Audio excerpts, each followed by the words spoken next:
요수와 22장 7절에서 12절을 통해 몰라주면 생길 아픔도 알아주면 치유된다라는 제목으로 하나님 말씀 증거하겠습니다. 몰라주면 아픔이 생깁니다. 그런데 알아주면요 치유가 된다라는 겁니다. 이제 오늘을 보내고 나면 2017년도 10일이 채 남지 않습니다. 연말 되면 많은 모임들이 있죠. 근데 그 모임들을 부를 때 망년회다 이렇게 말을 하기도 합니다. 저는 어릴 때 제일 이해가 안 되는 단어 중에 하나가 이 망년회라는 단어였어요. 왜 한 해를 잊어야 하는가? 삶은요 한숨만 있는 게 아니라 함성도 있었잖아요. 그러니까 늘 갈등만 있는 게 아니라 행복했던 순간도 있었다라는 거죠. 그런데 우리 삶을 돌아보면 늘 감사보다는 아쉬움이 좀 빨라요.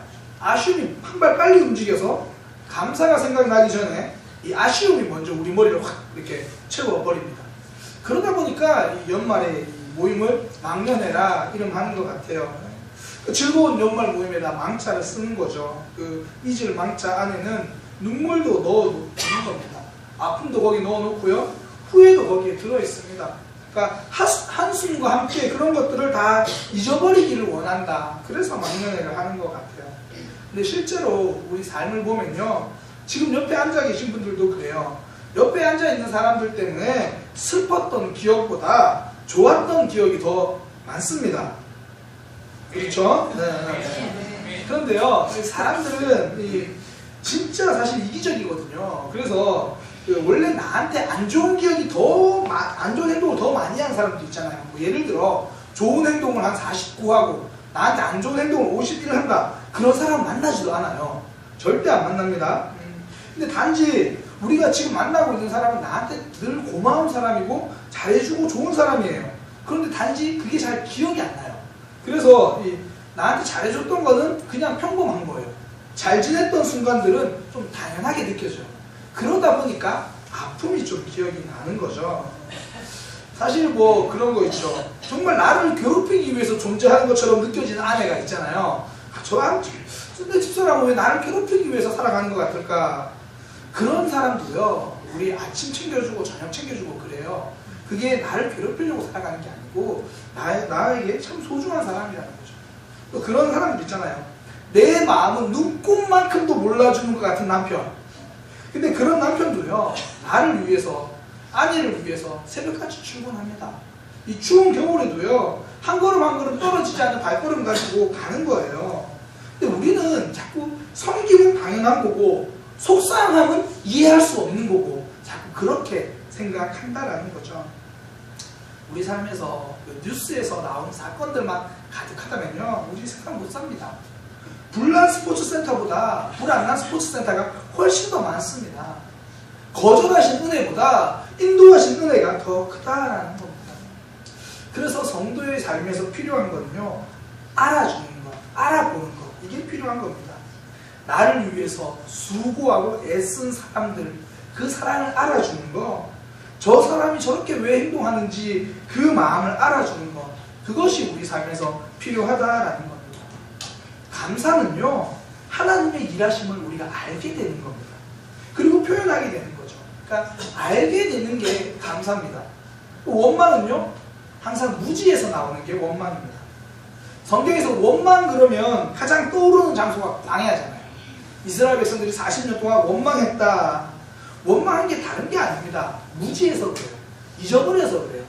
하나님의 인도를 잊어서 그렇고요. 하나님의 약속을 잊어버려서 그렇습니다. 제가 참 좋아하는 이 문장 중에 하나가 그런 단어가 있어요. 인생은 손금을 통해 알 수 있는 것이 아니라 손등을 통해서 알 수 있다. 무슨 말이냐면 우리 흔히 한 사람의 인생을 보려면 손등을 본다 그러잖아요. 근데 그 사람의 인생을 말해주는 것은 거친 손등입니다. 어떻게 살아왔는가, 우리 부모님이 어떻게 살아오셨나 손등을 보면서요. 그 고생한 삶을 알고 그 아픔의 흔적을 알게 되면 그동안 몰랐던 감사가 나오게 되는 겁니다. 그러니까 알게 되면 감사하게 된다라는 겁니다. 흔히 이제 외국에 다녀오게 되면 김치도 감사하게 되잖아요. 외국에 있는 동안 몰랐던 김치의 소중함을 깨닫게 되는 겁니다. 오늘 이제 요단 동쪽 지파의 일들인데요. 오늘 본문에 보니까 행복한 일 하나가 있었고 억울한 일 하나가 있었습니다. 여호수아와 이스라엘 백성들이 동쪽 지파가 수고했다는 걸 알아줬어요. 헌신을 알아줬습니다. 그러니까 알아주기 위해서 헌신한 건 아닌데 항상 알아주면요 격려가 됩니다. 그게 힘이 된다는 거예요. 작은 일이지만 그게 행복이 됩니다. 우리 지체들도 2017년 마무리하기 전에 좀 알아주셨으면 좋겠어요. 아내 손잡고 고맙다, 남편 손 붙들고 고맙다, 자녀 손잡고 고맙다, 공부는 못하지만 네가 건강하잖아, 얼마나 고마워. 서로 좀 알아주었으면 좋겠습니다. 여호수아와 서쪽 지파들도요 서로 감사하고 동쪽 지파들에게 서로 감사했던 거예요. 서로를 알아준 겁니다. 수고했다, 애썼다, 축복해주고요, 전리품도 주고 그랬습니다. 그런데 반대로 또 억울한 사건이 하나 생겼습니다. 그 억울한 사건이 이 마음을 몰라줘서 생긴 억울함이거든요. 그러니까 요단 동쪽으로 건너갔어요. 루벤 지파하고 가앗 지파, 므낫세 지파의 절반은 동쪽 지역에 땅이 있거든요. 전쟁을 마치고 돌아갔습니다. 돌아가자마자 거기 제단을 쌓았어요. 근데 제단을 쌓은 게 우상을 섬기면서 신앙을 배반하려고 쌓은 것도 아니고요. 우리가 여기 제단을 쌓아서 우리끼리만 예배드리자 그러면서 신앙의 편가르기를 하려고 했던 것도 아니에요. 그런데 그 의도를 몰라주는 거예요. 그 의도를 몰라주니까 아픔이 생기고 슬픔이 생기는 겁니다. 그러니까 헤어질 때는 잘 알아줬잖아요. 수고했다, 애썼다, 전리품도 챙겨주고 수고도 격려해주고 축복해주고 잘 알아줬어요. 왜냐면 같이 싸워봤거든요. 같이 전쟁을 했던 전우회거든요. 어떤 고생을 했는지 같이 고생을 해서 그래요. 그러면 알아주게 되어 있습니다. 어떤 할머니와 손자가요, 이 지하철 2호선에 앉아 있었는데 이 꼬마가 몸이 안 좋은지 안색이 굉장히 안 좋아요. 하얗게 좀 질려있고 할머니 손에는 약봉투가 들려있는 거예요. 아마 뭐 병원을 다녀온 듯한 그런 모습입니다. 할머니가 손자 이마에다가 손을 얹으면서 말하는 거예요. 아이고 아직도 열이 있네. 얼려 저녁 먹고 약 먹자. 그 손자가 그렇게 이제 이야기를 하는 거예요. 그러면서 할머니에게 묻는 거예요. 할머니는 내가 아픈 거 어떻게 그렇게 잘 알아? 그때 할머니가 이렇게 대답을 해요. 많이 아파봤기 때문이야. 아파본 사람이 아픔을 아는 겁니다. 내가 아픔을 알아야 그 마음이 보인다라는 겁니다. 이제 곧 성탄절이잖아요. 성탄절은요, 저는 사람들의 질문에 하나님이 대답하신 거라고 생각해요. 사람들이 이렇게 질문하는 거예요. 하나님 우리 마음 어떻게 아세요? 하나님이 우리 아픔 어떻게 아세요? 그 대답이 성탄절입니다. 사람의 몸으로 똑같이 와가지고 똑같이 아파보셨고요. 똑같이 슬퍼보셨습니다. 원래 나에게 아픔이 있다면 더 많이 알게 되어 있습니다. 아파하는 사람이 아는 사람입니다. 저는 그래서 우리 사랑의 교회 성도들의 삶에서는 아픔은 좀 없었으면 좋겠어요. 슬픔보다는 기쁨이 많았으면 좋겠어요. 그런데 아픔이 왔다면, 그런데 슬픔이 왔다면요, 그 아픔을 통해서 더 많은 사람들을 알아갈 수 있는 그런 내 마음이 넓어지는 시간이 되었으면 좋겠습니다. 어쩔 수 없이 아픔이 왔다라면 그 아픔을 통해서 하나님과의 관계가 깊어지는 그런 시간이 되기를 축복합니다. 아픔은요, 마음이 넓은 사람을 만들어냅니다. 아픔은요, 신앙이 깊은 사람을 만들어낸다는 겁니다. 근데 사단이 하는 말이 뭐예요? 항상 하는 말이, 야, 네 코가 석자다. 보면서 내 코가 석자다. 네가 아픈데 지금 누구를 돌아보겠냐? 그렇게 이야기를 하는 거죠. 함께 아파하면 사라지고요, 혼자만 아파하는 겁니다. 남의 아픔을 잘 돌아볼 여유가 없게 만듭니다. 최근에 우리나라에 여러 아픔들이 좀 생겼잖아요. 뭐 인천 앞바다에 뭐 배가 침몰하고 또 뭐 아이들도 좀 이렇게 죽고 또 스포츠 센터에 불도 나고 이런 사건이 발생하면요, 제일 처음 나오는 뉴스가 뭔가요? 누구 잘못인가? 이거예요. 그러니까 어떤 아픔인가 이런 건 잘 안 다뤄요. 이런 건 그냥 숫자로 다 넘어가요. 뭐 사망자 몇 명, 부상자 몇 명, 손해 얼마. 그런데 나머지는 뭐예요? 전부 누구 잘못인가? 그 이유를 묻는다고요. 알아주는 것은 판단이 아닙니다. 아픔을 들어줘야 되는데 그러지 못하는 겁니다. 예수님은요, 항상 이유보다 치유가 먼저졌습니다. 너 왜 그랬니? 아닙니다. 너 많이 아프지. 이게 예수님의 방법입니다. 십자가에 달려 돌아가시면서도요, 옆에 있는 강도를 챙기셨어요. 야, 너 왜 여기 달렸냐? 이유를 묻지 않았습니다. 그냥 그 강도를 챙겨주는 거예요. 어머니 마리아를 챙깁니다. 예수님을 위해서 울고 있던 여자들에게 나를 위해 울지 말고 너희 자녀들을 위해서 울어라. 그들을 먼저 챙겨줍니다. 그들의 아픔 챙겨주시는 거예요. 내 아픔이 아니라 남의 아픔, 이유를 묻지 않고 챙겨준다는 겁니다. 요단 동쪽 지파하고요, 서쪽 지파가 왜 오해가 생겼습니까? 서쪽 지파가 보니까 이 동쪽 지파의 아픔을 알아주지 못해서 그래요. 멀리 떨어져 있잖아요. 그러니까 동쪽 지파 입장에서는 강으로 떨어져 있다 보니까 혹시 우리가 나중에 시간이 지나면 서로 다른 민족이라고 말하는 거 아니야? 다른 신앙이라고 말하는 거 아니야? 그렇게 외면당하는 불안함, 그게 있거든요. 근데 서쪽 지파는 그 불안감을 보지 못한 겁니다. 뭐 오늘날로 따지면 뉴스를 한다 이렇게 되겠죠. 요단 동편의 재단 누가 쌓았나, 뭐 그렇게 기사 나오지 않겠어요? 누가 책임졌나, 누가 지시했나, 이러면 이제 댓글이 막 달려요. 사람들이 막 댓글을 달아요. 자기들이 요단 동쪽에 정착하겠다 그래놓고 이제 와서 그것 때문에 불안해서 재단을 쌓는단 말이야? 그게 말이 돼? 자업자득이다. 그럼 좋아요 막 누르고 그래 맞아 뭐 지들 탓이야. 오늘날 다 사람들 그렇게 말한다고요. 요단 동쪽에 살겠다고 하겠다는 언제고 이제 와가지고 왜 그러나? 아픔을 보기 전에 자꾸 이유부터 봐요. 이게 사람의 방법이다라는 겁니다. 아픔부터 보면요, 이유를 묻지 못합니다. 피 흘리고 있는데 누가 그랬어 묻기보다 지혈부터 해주는 거예요.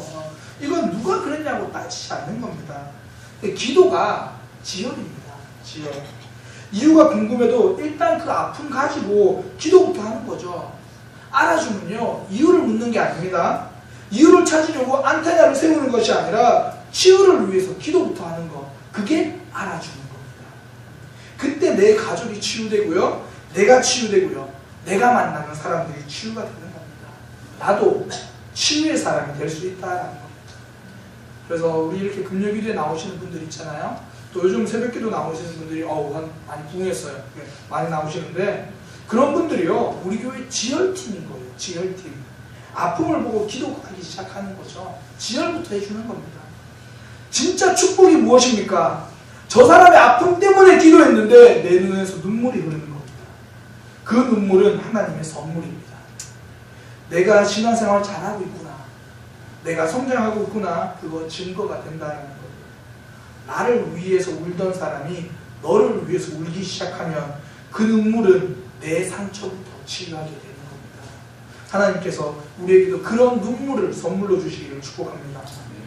말씀에도요, 우는 사람과 함께 울라고 그러셨습니다. 그게 사랑이고요, 그게 섬김입니다. 눈물이 신앙입니다. 알아주는 삶, 그게 공동체를 살려주는 거거든요. 알아주는 삶이 되려면 이유를 보지 않고 아픔을 보는 겁니다. 상처를 위해서 기도할 때 그때 아픔이 보여진다는 겁니다.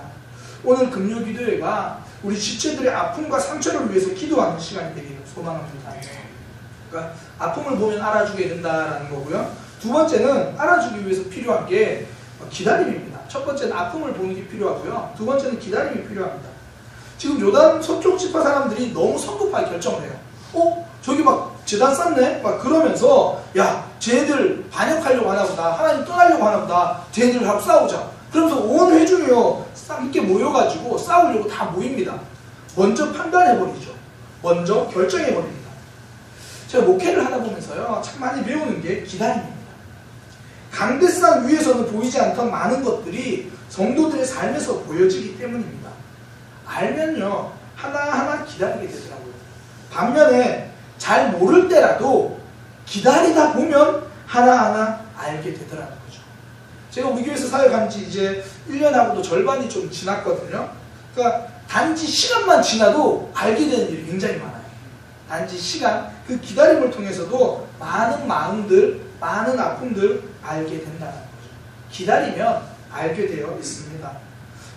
오늘 본문 그 다음 내용을 보면요, 싸우자고 모이려고 했지만 전쟁을 시작하기 전에 그래도 잘한 게 있어요. 기다렸어요. 전쟁 안 하고요, 먼저 사람들 보냈어요. 먼저 대표들 보내가지고 사정을 좀 이렇게 알고 해준 거죠. 그리 기다리다 보니까 더 큰 아픔을 막을 수 있었습니다. 잘 기다리는 사람과 기다림이 서툰 사람의 차이가 뭘까요? 내가 강한 사람은요, 잘 못 기다립니다. 내 방법이 맞고 내 생각이 맞으면요, 기다리기 어렵습니다. 결론이 다 나와 있어서 그래요. 결론이 다 나와 있는데 왜 저걸 못하지? 못 기다리는 겁니다. 이 자녀들이 자라고 성장하는 거 잘 못 기다리는 부모들 보세요. 전부 자기 스케줄이 다 있어요. 그러니까 내 자녀의 발달 상황과 내 자녀의 경험은 뒷전입니다. 내 계획이 우선이죠. 회사들 보면 왜 명예퇴직, 조기퇴직 뭐 그런 거 얘기했잖아요. 이게 다 회사의 계획이잖아요. 회사를 다 계획해놓고 거기에 그냥 사람을 맞춰야 돼요. 내 계획이 먼저 정해지면요 못 기다립니다. 개인의 삶을 기다려주지 않는다라는 겁니다. 아브라함 보세요. 내 생각이 강할 때 전부 못 기다렸습니다. 전부 사고쳤습니다. 하나님의 계획보다 내 생각이 더 합리적으로 보이면요 우리 절대 못 기다립니다. 성경에 제일 못 기다렸던 사람 중에 한 명 찾으라면 야곱이죠.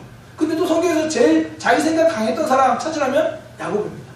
내 생각이 강하면요 기다리기 어렵습니다. 바울도 그래요.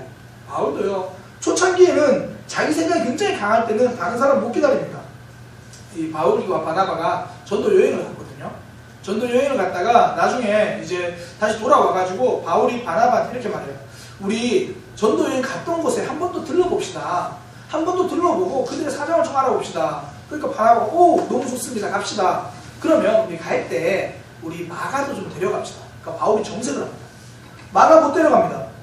왜요? 아시지 않습니까? 지난번에 우리랑 같이 전도 여행 가다가 중간에 포기했습니다. 중간에 힘들다고 자기 일 있다고 그만둬버렸습니다. 교회에 일 같이 하기로 했어요. 그리고 그런 사람들 있죠. 하자 그래놓고 정작 열심히 일할 때 빠져버린 사람. 다음에 할 때 아우 저 사람 하기 싫어. 지금 바울이 그런 거예요. 못 기다려준 거죠. 그때 바나바가 굉장히 많이 싸워요. 그러니까 성경에 보니까 바울과 바나바가 심히 다퉈서 갈라졌대요. 그만큼 싸웠어요. 나중에 바울이 쓴 서신서들 보잖아요. 고린도전서, 고린도서 보면요 정말 기다려줍니다. 정말 야 니들이 어떻게 그럴 수 있어. 그러나 내가 기다려줄게. 어떻게 그럴 수 있어. 내가 기다려줄게. 내가 죽어지고 예수님이 살아나기 시작하면 기다릴 수 있다라는 겁니다. 그러니까 이전까지는 바울이 자기가 강해서 그래요. 자기가 점점 작아지고 예수님 커지면 기다리는 사람이 되는 거죠. 나를 내려놓으면 기다리게 되어 있습니다. 근데 사람들은 어때요? 대부분 기다림보다 속도에 다 집중합니다. 그러니까 남들이 방황하는 꼴을 못 봐요. 그러니까 방황을 잘 인정해주지 못합니다. 마음을 못 알아주는 거죠. 그러니까 내가 정한 방향대로만 따라오라고 자꾸 강요합니다. 뭐 플래카드에 보면 그런 거 있죠. 재수없게 열심히 해라. 무슨 말인지 알죠? 수능 플래카드예요. 그러니까 재수 안 하게 열심히 하라. 그러니까 사람들은 재수하면 아파하고요. 삼수하면 슬퍼합니다. 왜냐면 한 번만에 들어가는 게 자꾸 능력이라고 그래요. 이게 빠른 게 자꾸 바른 거라고 강요하는 거죠. 몰아가는 겁니다. 방황을 기다려주는 여유는 사라지고요. 무슨 로또 찍듯이 방향 딱 찍어놓고 야 이제 따라가야 돼. 그리고 회유만 합니다. 여유가 없고 회유만 남아버리는 거죠. 그래서 아이들이 방향을 찾기 위해서 하는 게 뭐죠? 반항입니다. 나는 내 길 가고 싶어. 내가 길 찾아가고 싶어. 그런 거죠. 저도 사회 초창기 때는 주로 뭘 했냐면 제가 다 정해줬어요. 학생들한테 야 이렇게 해야 돼. 뭐 촬영팀 이렇게 해야 돼. 다 정해줬어요. 근데 나중에는 제가 이 손이 모자라니까 다 못 정해줬거든요. 어쩔 수 없이 맡겼어요. 그런데 제가 시킬 때보다 더 잘하더라고요. 내가 방향을 정해주는 것이 아니라 기다리는 게 필요하구나. 그러면서 저 아이들에게 어떤 아픔이 있고 어떤 사정이 있는지를 알게 된다라는 거죠. 내 판단을 조금 내려놓고요. 기다려주면 방황 속에서 자라나는 아이들, 자라나는 사람들, 방황 속에서 하나님을 만나는 경우도 참 많이 봅니다. 다윗이 형들을 만나러 갔어요. 그때 형들이 다윗 보고 뭐라 그러면 야 너 여기 왜 왔어? 뭐 그런 거죠. 야 너 집에 나 가. 그런 의미예요. 그때 다윗이 형들이 정해준 방향대로 그냥 갔으면요 골리앗에서 물리치는 영웅은 태어나지 않았습니다. 단지 그 아픔 가운데서도 연약함 가운데서도 그 다윗이 골리앗을 무너뜨릴 때까지 하나님은 사용하셨고 기다려주신 겁니다. 하나님이 우리를 저와 여러분을 여기까지 기다려주셨잖아요. 저는 예수님의 사역을 한마디로 표현하려면 뭐 여러 가지 의미로 정의할 수 있겠지만 기다리신 사역이라고 생각을 해요. 제자들을 기다리신 거예요. 그러니까 다른 사람을 깊이 알려면요 기다림이 필요합니다. 그러니까 기다린다는 건 단지 시간을 보낸다는 게 아니고요 수용해준다라는 겁니다. 상대방의 서툰도 수용해주고 상대방의 의견도 수용해주고 그런 거죠. 이스라엘이 지금 전쟁하기 전에요 기다리면서 뭘 했냐면 지도자들 보냈거든요. 그 이야기를 들어봤어요. 야 니네들 이거 재단 왜 쌓았냐? 아 이거 우리 하나님 배반하려고 쌓은 게 아니야. 우리가 요단 동쪽에 있잖아. 강으로 갈라졌어요. 나중에 야 니네들이 뭔데 하나님 섬겨? 그러면 안 되잖아. 우리도 똑같이 하나님 섬기던 백성이야. 이거 증거해 두려고 이거 해놓은 거야. 그들의 이야기를 들어준 거예요. 수용해 준 겁니다. 기다린다는 건요. 수용해 준다라는 겁니다. 정치인들 보면 진짜 웃긴 게 수용이 없죠. 저는 굉장히 재밌어요. 그 사람들 보면. 그러니까 어떨 때 보면 야당 말도 맞는 게 있고 여당 말도 맞는 게 있거든요. 그런데 정말 서로 수용을 안 해요. 무조건 다 틀렸대요. 그러니까 발전이 없죠. 대한민국은 정치가 제일 이렇게 후진국이라는 게요. 저와 여러분 선진국을 살아가는데 정치인들이 후진국을 살아갔어요. 저희는 청년들 중에 정치인도 좀 나왔으면 좋겠습니다. 아 그렇죠. 부모님들이 그렇게 위험한 일을 잘 안 시키려고 그러시죠. 위험하고 안 좋은 일을 잘 안 시키려고 그러시면 그럼에도 불구하고 좀 수용해 줄 수 있는 그런 게 필요한 거죠. 십자가가 무엇입니까? 수용의 자리입니다. 우리를 바라주고 기다리신 자리입니다. 그래서 성도는 언제라도 기도할 수 있고요. 너무 멀리 갔더라도 돌아올 수 있습니다. 예수님이 십자가 거기서 기다리고 계시기 때문입니다. 몰라주면 아픔이 생깁니다. 알아주면 치유가 됩니다. 오늘 제가 어떻게 알아줄 수 있는지 두 가지를 말씀드렸습니다. 그들의 아픔을 알아주기 위해서 눈물로 기도하는 그 눈물이 회복되기를 사모하는 믿음의 백성 되기를 소망합니다. 알아주기 위해서 기다려줄 줄 아는 믿음의 백성 되었으면 좋겠습니다. 내 생각은 조금 내려놓고 상대방 이야기를 들어주는 겁니다. 그래서 수용해 주는 겁니다. 이제 2017년 마무리되어 갑니다. 이제 마무리되어 갈 때에 그래도 끝나기 10일 전에라도 내 마음 알아줘서 고마워 여보 뭐 그런 이야기를 할 수 있었으면 좋겠어요. 지체들에게도 그렇게 말할 수 있는 그렇게 좀 더 기다려주고 아픔에 귀 기울이기를 다짐하는 믿음의 백성 되시기를 소망합니다. 기도하겠습니다. 하나님 요단 동쪽 지파들과 서쪽 지파들의 갈등을 통해서 또 그들이 서로 축복하는 모습을 통하여 몰라주면 생길 수 있었던 아픔도 알아주면 치유된다는 것을 살펴보았습니다. 우리 삶에서도 우리가 너무 몰라줘서 서로 아파했고 너무 몰라줘서 서로를 평가했음을 돌아봅니다. 남은 한 해 얼마 남지 않았지만 서로를 깊이 알아주는 역사가 있게 하여 주옵소서. 상대방의 아픔을 위해 기도하다가 눈물이 나는 역사가 있게 하여 주옵소서. 내 생각과 달라도 수용해 줄 수 있는 넓은 마음을 우리에게 우리 모든 한 사람들에게 허락하여 주옵소서. 예수님의 이름으로 기도드립니다.